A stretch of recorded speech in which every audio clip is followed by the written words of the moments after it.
Oke Sobat Survivor, kita melanjutkan perjalanan kali ini meliput lokasi transmigrasi. Jadi kita sudah mengunjungi Pak Cipto dan kita lanjutkan perjalanan. Jadi Sobat Survivor yang tinggal di lokasi transmigrasi itu tidak semuanya adalah warga yang terdaftar sebagai warga transmigrasi. Ada juga yang merantau dan nekat untuk merantau. Banyak sekali DM yang masuk ke kita gimana cara ikut trans. Dan hal itu tentu tidak bisa saya jawab karena saya bukan orang yang berwenang untuk menjawaban itu, untuk memberikan jawaban itu ya. Jadi yang bisa saya lakukan adalah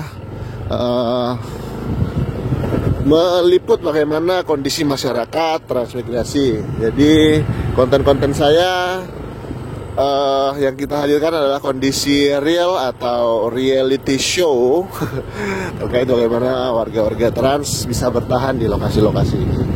Sekali lagi saya tidak terafiliasi dengan pemerintah manapun, baik itu pemerintah daerah, pemerintah pusat.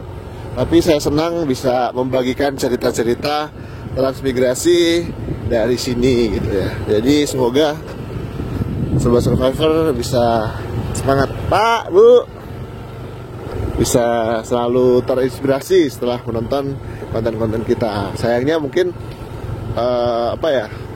saya tidak bisa menampilkan secara utuh terkadang ya, karena memang banyak hal juga yang kita harus jaga, terutama privasi dari keluarganya itu sendiri. Namun sebisanya kita menghadirkan bagaimana perjuangan mereka di sini melalui konten kita. Nah, jadi seperti ini sebelum menanam atau bercocok tanam, mereka kemudian membersihkan rumputnya dulu seperti ini Sobat Survivor. Pak, Ari. Nah, ini tanaman pisangnya sangat bagus, luar biasa. Nah, ini kebunnya di sini cukup bagus Sobat Survivor, mungkin karena lahannya agak tinggi ya. Jadi jauh dari sungai sehingga jarang terkena acap. Nah, ini masih di SP 8 dan sebentar lagi kita akan masuk di SP 9. Kita akan melihat kebunan warga di sini. Ya, kebetulan ini sedang mendung ya, jadi agak adem suasananya. Dan kadang saya harus kepanasan atau kehujanan. Kali ini udaranya pas deh ya untuk meliput jalan-jalan ke lokasi transmigrasi ini. Ini jalan-jalan yang kita lewati.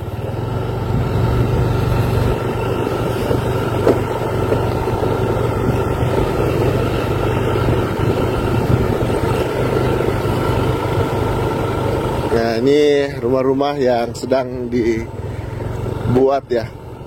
Biasanya ada bantuan dari pemerintah maupun juga ada yang merupakan usaha mandiri mereka gitu. Dan ini adalah masjid atau musola. Ini masjid kali ya, yang sedang dalam proses pembangunan ya. Nah, ini baru sampai di tahap pondasi dan juga bagian depannya ya. Jadi untuk menggantikan masjid yang lama. Itu, ini adalah Masjid Al-Huda yang ada di Tanjung Buka. Kita coba jalan-jalan ke sana ya. Ini jarang sekali saya ada waktu untuk bisa tembus untuk jalan-jalan ke sini. Ini kayaknya sudah masuk di SP 9. Oh belum, ini masih SP 8. Nah, ini ada pemukiman warga di sini yang sudah direnovasi seperti ini Sobat Survivor. Tuh, sudah bagus ya. Dan juga di sini ada rumah-rumah trans yang belum sepenuhnya bagus. Seperti ini. Wih, ada tupainya gede-gede ya. Karena sudah ditinggalkan. Jadi kayu-kayu ini adalah bagian dari bantuan bedah rumah oleh pemerintah. Kita lihat sampai di mana jalan ini bisa kita lewati. Sayangnya sepanjang perjalanan kita sudah umum menjumpai kondisi-kondisi seperti ini Sobat Survivor. Nah, itu ada rumah kosong seperti ini. Jalan lagi sana itu ada anak-anak sedang mancing, sedang bakar gabus itu. Wah.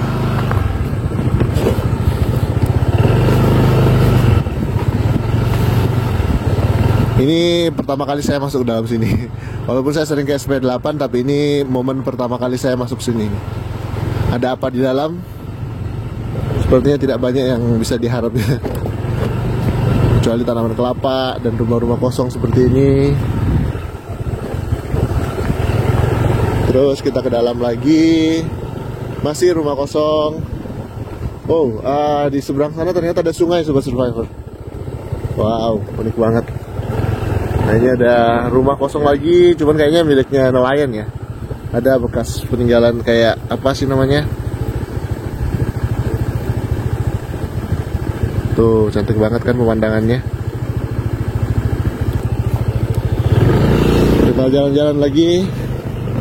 Sini cukup banyak rumah-rumah kosong ya. Biasanya mereka yang sebenarnya sudah punya rumah di kota, namun terdaftar sebagai transmigran lokal, atau juga memang transmigran dari daerah asal yang sudah tidak menempati lahan-lahan ini lagi. Jadi ya seperti ini nih.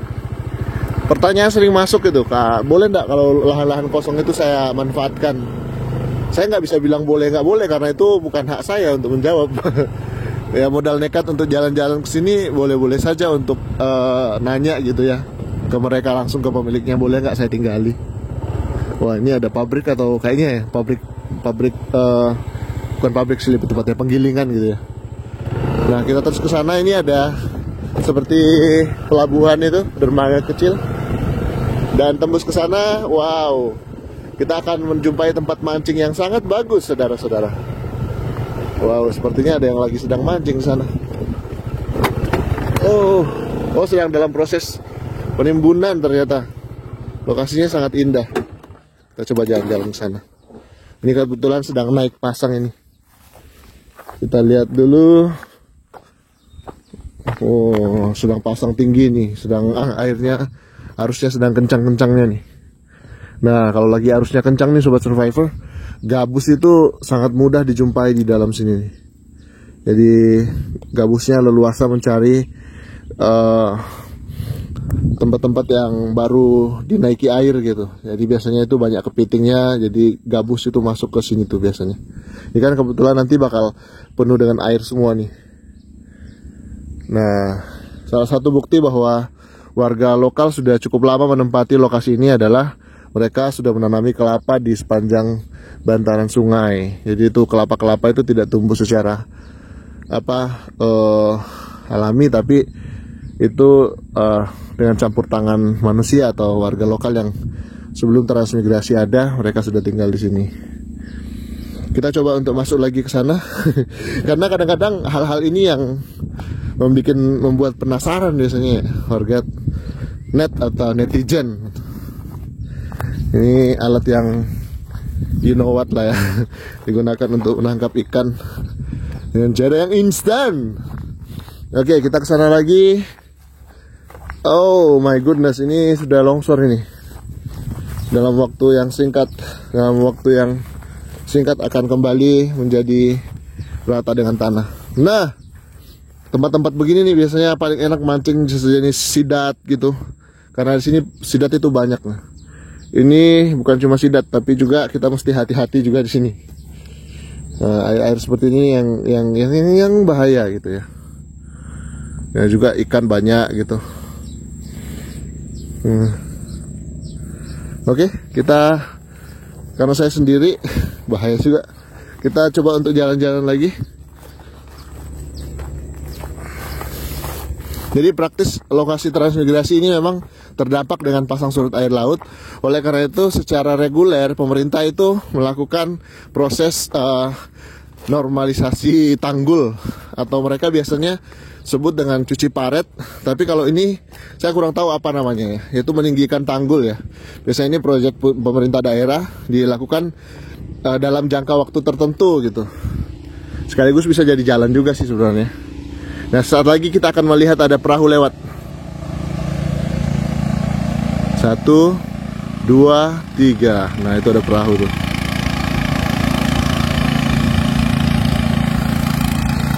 Oke. Jadi kita akan ke sana lagi, kita balik arah dan kita akan melihat kehidupan warga trans di sini. Ada belasan tahun mereka menempati lokasi ini. Kita jalan-jalan terus meliput lokasi transmigrasi. Oke, ini adalah perjalanan pulang kita lagi. Kita jalan-jalan lagi lewat jalan ini. Jadi salah satu alasan kenapa saya lebih memilih motor matic daripada motor kopling, karena saya masih bisa memegang kamera. Kenapa kameranya nggak ditaruh di kepala aja atau nggak ditaruh di mana biasanya? Itu nggak nyaman, saudara-saudara, karena kita tidak bisa sambil ngobrol sambil memperlihatkan lokasi yang kita maksud gitu. Misalnya kita taruh di dada gitu, itu kita tidak bisa leluasa menampilkan gambar-gambar semacam ini, mau miring ke kiri, mau miring ke kanan gitu. Nah, kalau seperti ini kan bisa terlihat dengan ya cukup ya, bukan baik juga, karena sebenarnya kita menggunakan kamera yang benar-benar yang penting bisa tetap dinikmati dengan nyaman gitu ya. Kita tidak bisa bilang bagus juga gitu. Oke, jadi gambaran lokasi transmigrasi ya seperti ini, Sobat Survivor.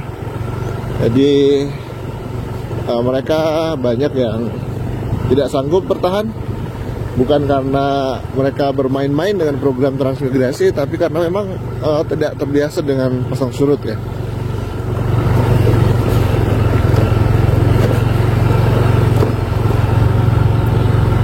Nah, ini sebagian sudah dicor sebenarnya, cuman karena berhubung dengan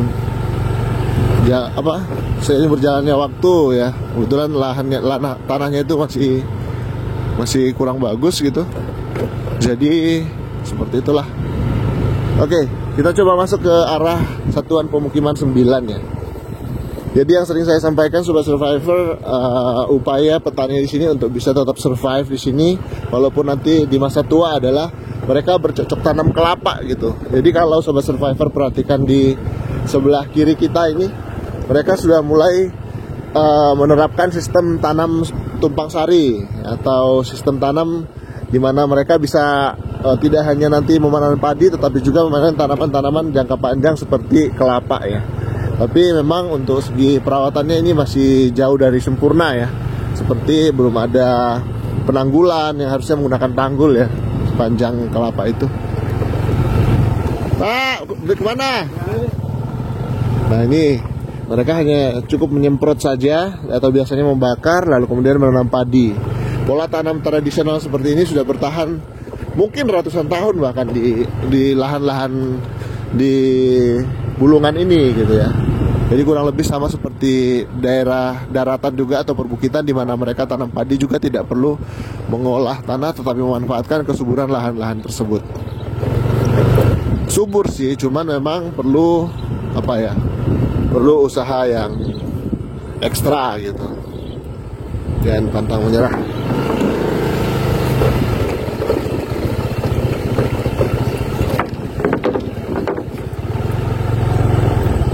Mau kemana? Ini Mas, mau ke Kilo 4. Dia ada apa di Kilo 4? Ya, ada acara inilah, mau ke Sereng. Oh gitu. Bukan acara yang pemuda Jawa itu, bukan? Nah, Oh, semangatlah Pak. Berapa hari rencana di sana? ya pokoknya cukupnya lah. Siap. Ya Pak, hati-hati ya Pak ya. Ya, oke. Mari Pak, Assalamualaikum. Yuk. Oke, kita lanjut lagi Sobat Survivor. Nah, ketemu dengan warga, bertegur sapa gitu. Senang melihat mereka begitu ramah. Sore-sore gini tuh biasanya banyak yang minum kopi depan rumah, aromanya sampai tercium sampai ke hidungnya. Bu, ye, hari. Nah, terus kedua, alasan saya juga kenapa menggunakan motor matic itu karena saya bisa mengatur kecepatan. Kalau kopling biasanya harus tetap laju supaya stabil gitu. Nah, kalau menggunakan matic bisa pelan-pelan aja, jauh lebih aman gitu ya, sambil saya bisa memegang kamera gitu. Nah, ini Sobat Survivor, rumah-rumah yang sudah dibedah. Ini terus juga di sebelah kiri juga sudah mulai dibedah. Jadi mereka semangat untuk mengupgrade rumahnya menjadi lebih layak lagi, karena terus terang bertambahnya waktu mereka di sini tentu sudah bertambah anggota keluarga dan rumah yang standar sudah tidak mencukupi lagi. Pak, mari. Tanam apa Pak? Tanam apa? Oh, ini bantuan dari apa namanya Pak? BSPS Pak ya? Iya. Oh. Kan ada plakatnya ada itu gitu. BSPS ya. Ya, syukurlah Pak ya bisa di-upgrade rumahnya. Ya, alhamdulillah Mas. bisa di-upgrade jadi lebih layak gitu Pak ya. Iya, alhamdulillah ada peningkatan sedikit lah. Iya. Oke, Sobat Survivor, kita sempat ngobrol-ngobrol tadi. Beliau sedang sedang mengupgrade rumahnya gitu ya. Nah ini Sobat Survivor, rumah-rumahnya seperti ini. Banyak yang tidak ditempati, namun yang menempati itu sudah rapi gitu. Tentu Sobat Survivor bisa membedakan lah ya antara rumah-rumah yang ditempati biasanya jauh lebih bersih gitu. Nah dan juga bahkan sudah ditingkatkan gitu ya, seperti ini tuh. Jadi keren banget ini Sobat Survivor. Oke, kita jalan-jalan lagi. Luar biasa Sobat Survivor. Perjuangan warga-warga Trans di sini sedikit demi sedikit mereka sudah mulai memperlihatkan hasilnya. Nah, ini kita masuk ke SP9 sekarang. Kita akan terus meliput ke sana. Ikuti perjalanan kita, tetap semangat menginspirasi Asian Survivor.